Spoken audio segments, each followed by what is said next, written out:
विद्यार्थी मित्रांनो, आपण आलेख पद्धती शिकलो आणि आलेख पद्धतीमध्ये जो छेदनबिंदू मिळतो, तर छेदनबिंदू हा जे निर्देशक असतात ती उकल असते, हेही आपण शिकलो.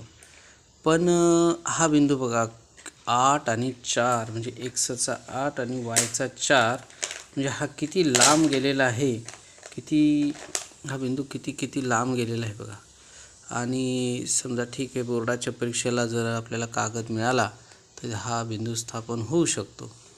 पण हाच म्हणजे आलेख पद्धतीचा हा ड्रॉबॅक आहे. म्हणजे ही उणीव आहे आलेख पद्धतीची, की सगळेच समीकरण आपण आलेख पद्धतीने सोडवू शकत नाही.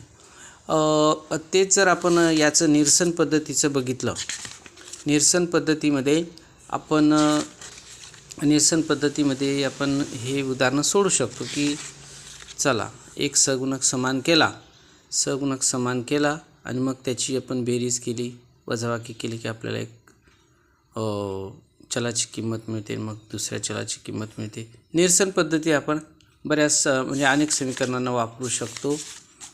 पण आलेख पद्धती जी आहे ती सगळ्याच समीकरणांना वापरता येणं शक्य नाही. पण कुठे वापरता येईल ते आपल्याला भविष्यात कळेलच. पण आता हे एक समीकरण बघा, हे एक समीकरण जे आहे, ह्या समीकरणाचे बिंदू आपण मिळवले आणि स्थापन केले तर त्याची एकच रेषा तयार होते. मग एकच रेषा जर तयार होते तर अशावेळी आपण काय ठरवायचं, उकल काय आहे. तर याच्यावर आणखी वेगवेगळे प्रश्न विचारलेले आहेत, की आलेख एकच रेषा आहेत की भिन्न आहेत. तर बाबा एकच रेषा आहे. हे समीकरण लक्षात ठेवा. इथं हे जे समीकरण, याच्यामध्ये विशेष असं आहे की बघा, 1+2y = 4, 3x+6y = 12 आणि याचा जो आलेख आहे ती एकच रेषा येते. तर हे असं आहे की x ला गुणिले 3 3x, 2 ला गुणिले 3 6y, 4 ला गुणिले 3 12. म्हणजे अशा प्रकारे हे जे समीकरण आहे, याच्या 3 पट, म्हणजे याला जर 3ने दोन्ही बाजूला भाग दिला तर हेच समीकरण मूळ समीकरण मिळतं. आणि असे जर समीकरण असले तर त्याचा आलेख, त्या दोन्ही समीकरणांचा आलेख एक रेषा असते. आणि यावरून असं लक्षात आलं की जर असं समीकरण दोन समीकरण आहेत की ज्याच्या एकाच संख्येने दोन्ही बाजूला गुणल्यावर दुसरं समीकरण तयार होतं आहे, किंवा एकाच संख्येने एखाद्या समीकरणाला भागल्यानंतर दुसरं समीकरण मिळतं, म्हणजे मूळ समीकरण मिळतं, असं संक्षिप्त रूपाचं समीकरण मिळतं. तर अशी जर स्थिती असेल तर ती एक रेषा असते. म्हणजे हे सुद्धा आपल्याला भविष्यातल्या गणिताच्या अभ्यासाला उपयोगी येणार आहे. आणि मग याच्यावर प्रश्न विचारलेले की एकच रेषा आहे की भिन्न आहेत. हो, एकच रेषा आहे. उकली कोणत्या किती आहेत? तर उकली अनेक आहेत, म्हणजे उकली अनंत आहेत असं सांगितलेलं आहे. स्थिर पदांमध्ये कोणता संबंध दिसून येतो? तर हे सहगुणकांचे गुणोत्तर A1/A2, एक्सचे सहगुणक, एक्सच्या सहगुणकांचं गुणोत्तर 1/3, जे मगाशी मी सांगितलं ते. वायच्या सहगुणकांचं गुणोत्तर 2/6 म्हणजे 1/3. आणि स्थिर पदांच्या पण सहगुणकांचं म्हणजे C1/C2 सुद्धा 1/3 आहे. आणि मग असं असेल तर ती एकच रेषा असते, त्यांचा आलेख एकच रेषा असते आणि अनंत उकली असतात, असं आपल्याला इथं दिसून येतं.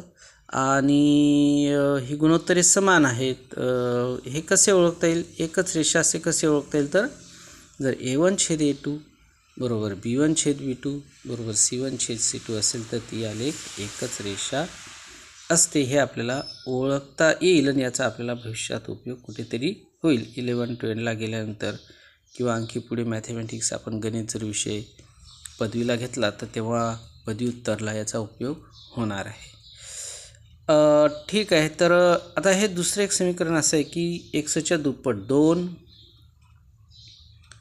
आणि 2च्या दुप्पट 4, 4च्या 3 पट 12, म्हणजे इथे एक्सच्या सहगुणकांचं गुणोत्तर समान आहे 1/2, 1/2, पण स्थिर पदांच्या सहगुणकांचं गुणोत्तर समान नाही.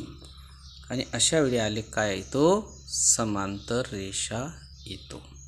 तर असा निष्कर्ष आपल्याला हे जे उदाहरण आहे हे आपलं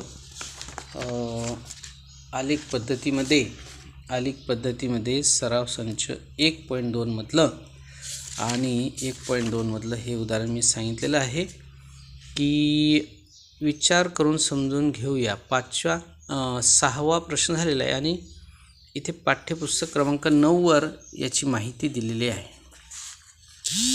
तर असं हा प्रश्न होता आलेख पद्धतीचा आणि त्याच्यावर हे असे निष्कर्ष सांगितलेले आहेत. परंतु हे जे आहे पाठ्यपुस्तक क्रमांक 9 वरचा प्रश्न पहिला आणि दुसरा इथे सांगितलेला आहे. आणि इथे जे होता 5वा आणि 6वा प्रश्न मात्र इथे आपल्याला बिंदूचे निर्देशक शोधून आलेख काढता येतो.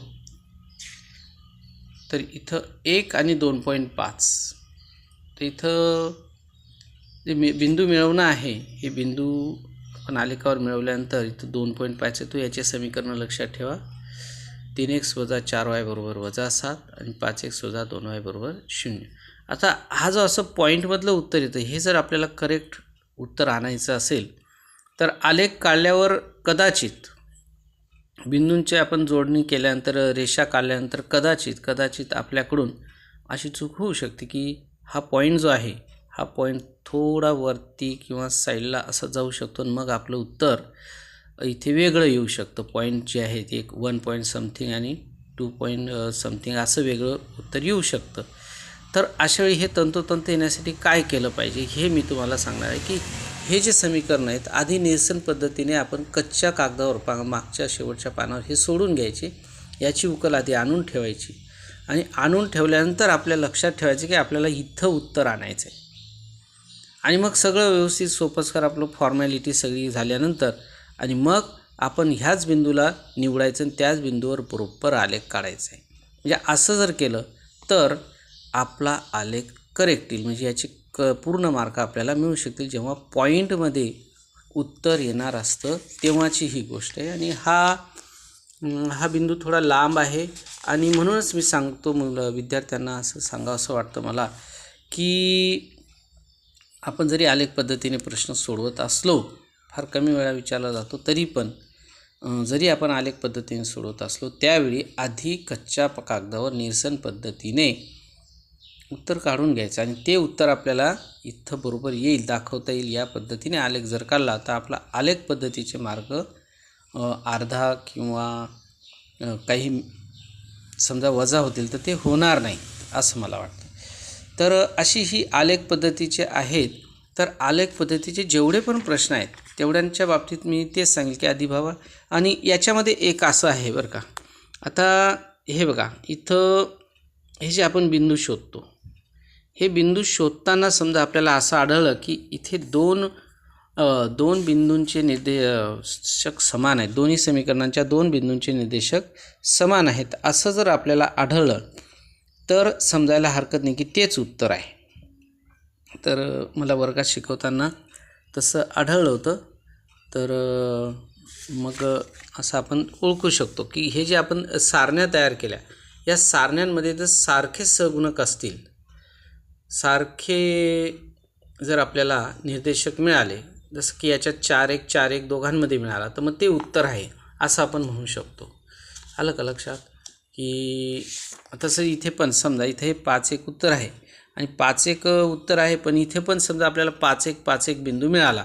कारण आपण इथे असा विचार केला की x + y = 6, 5 + 1 = 6, मग 5 आणि 1 घेतला.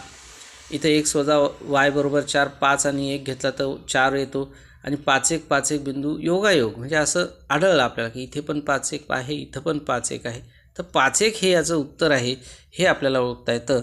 तर अशी इंटरेस्टिंग माहिती मला तुमच्यापर्यंत पोहोचवायची होती. थँक्यू. तुमचा दिवस छान असा जावो. आणि हे तुम्ही जेव्हा बघाल आलेख पद्धतीच्या बाबतीत की आधी मागच्या पानावर उत्तर काढून घ्यायचं निरसन पद्धतीने मग आलेख काढायचा, किंवा हे एक की जर सारखे निर्देशक मिळाले तर तेच उत्तर असतं हे आपण आधीच आपल्याला कळून जातं. मग आपण फॉर्मॅलिटी म्हणून आपल्याला मार्क मिळवण्यासाठी आपण ते सोडवतो. आणि याचा ड्रॉबॅक जो मला सांगायचा होता तो की काही वेळेला बिंदू आलेखावर स्थापन करता येणं शक्य नसतं. उत्तर तिथं छेदनबिंदू आलेख कागदावर मिळत नाही, खूप लांब असा असेल तर मग हा ड्रॉबॅक आलेख पद्धतीचा.